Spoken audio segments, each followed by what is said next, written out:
Good morning. Excuse me. Yesterday I heat wrapped my mufflers and I still have this much heat wrap left. I know exactly where I'm going to shove this.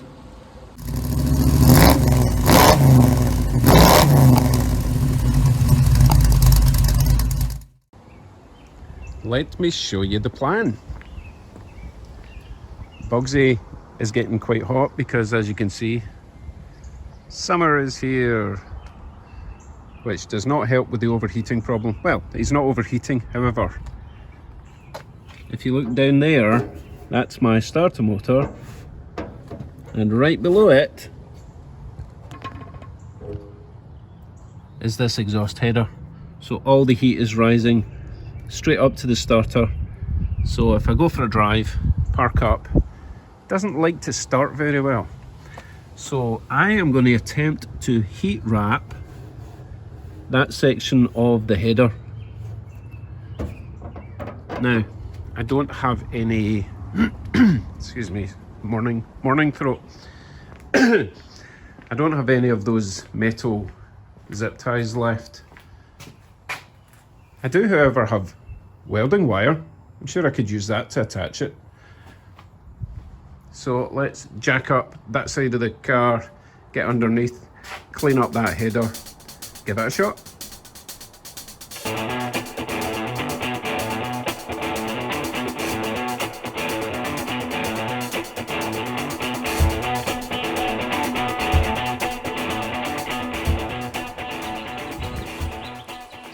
Right, we're all prepped. I'll give you a better idea of what we're dealing with. You can see how close the header's getting to the starter there. So, as I say, I'm just going to wrap from there up to there, kind of.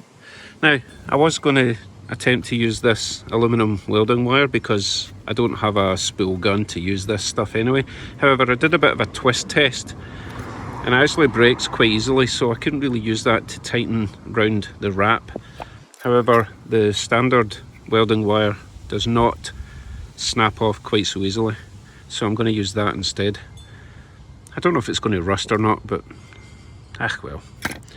So I've got some pliers, snips, scissors to cut the wrap, a couple of zip ties just to hold it temporarily till I get it in place, and a cloth, and I'll try and clean it up a little bit before I start.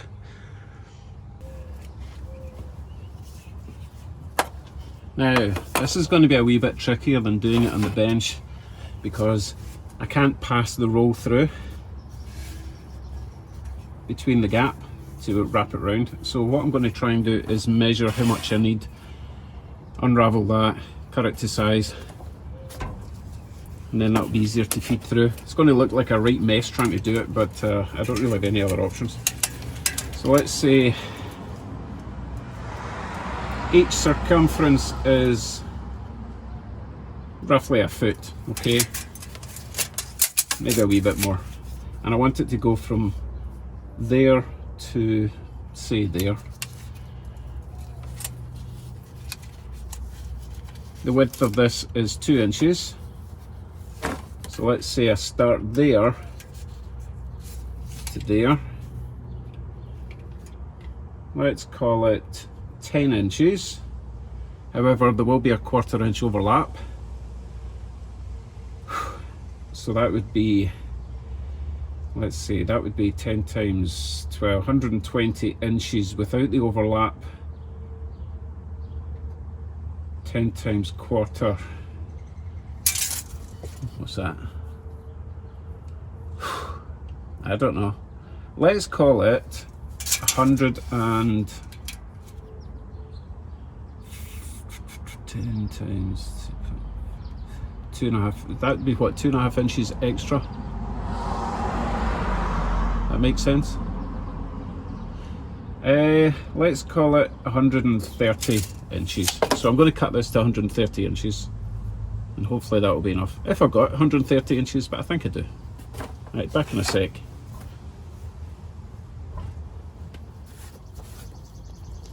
Okay, I have my length of wrap, and as before, we're going to start furthest away and work our way forward so that the overlap works in such a way that nothing gets caught on the overlap ridge. So let us start with the back end.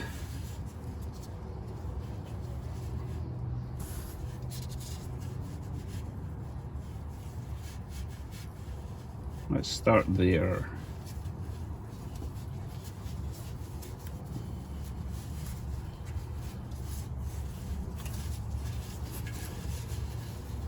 This was so much easier to do on the bench.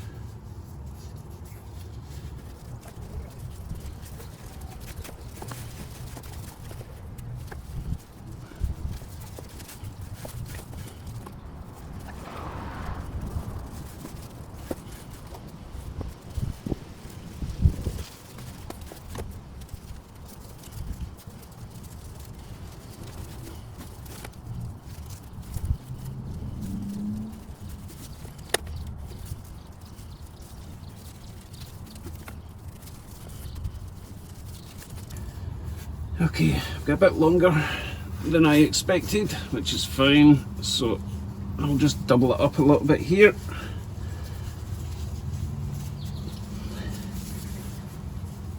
That's fine.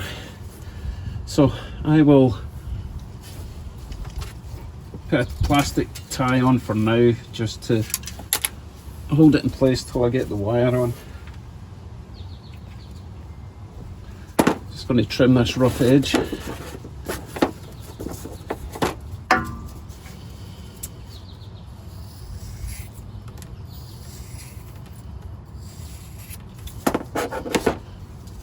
Just fold that under.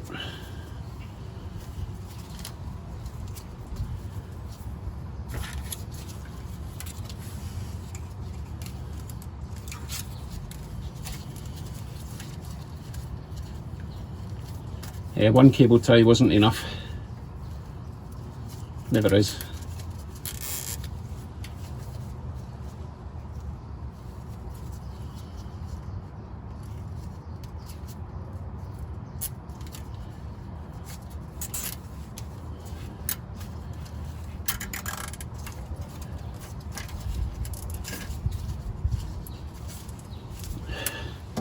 Okay, so I'm going to put some wire around there and some wire around there, twist it together, and hopefully that'll work just dandy.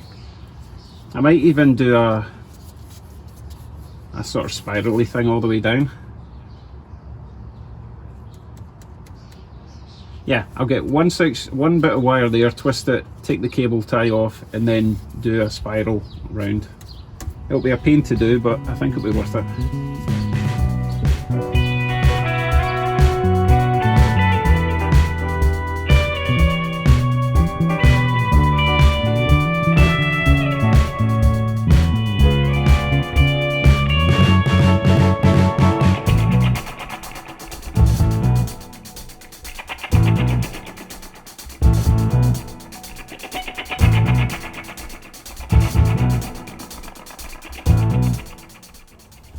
Just for the record,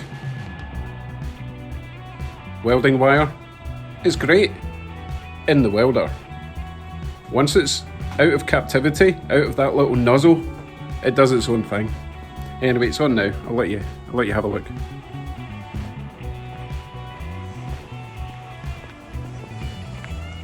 I will monitor the situation, and if it looks like it's unraveling, I will add something a bit better.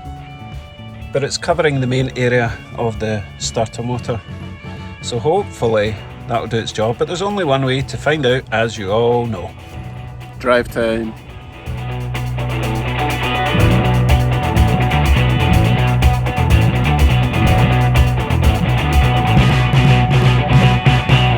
Now I know what you're thinking. I could probably just start the car up on the driveway and let it warm up.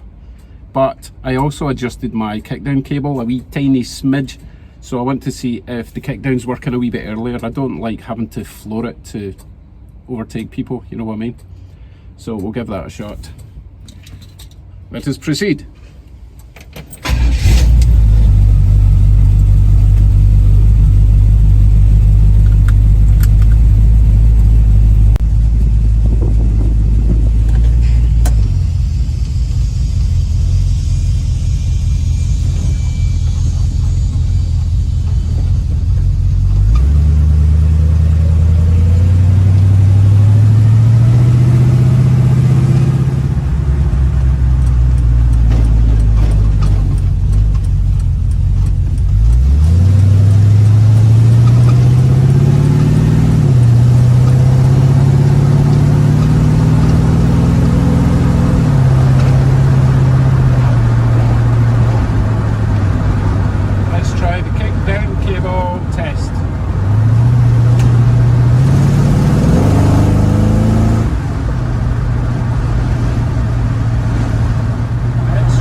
tried the kickdown cable a few times. Well, the kickdown seems much the same. I don't really want to mess with it because it's working. I don't want to mess about more with my transmission. So now we wait, not too long. You need to really wait for a proper test of the starter. Wait for a wee bit for any heat soak, because when you're driving about, the wind is blowing the heat away. So it's when you're sitting for maybe 5 minutes and then try and start it. So we'll see what happens, right? Okay, it's been a few minutes. The fan's still running. Place your bets.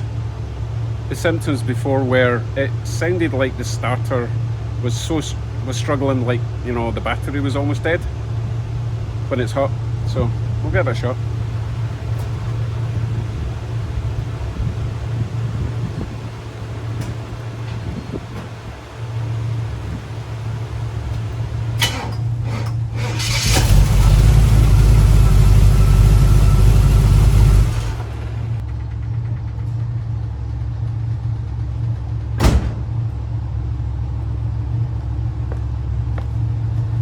Well, that was a waste of time.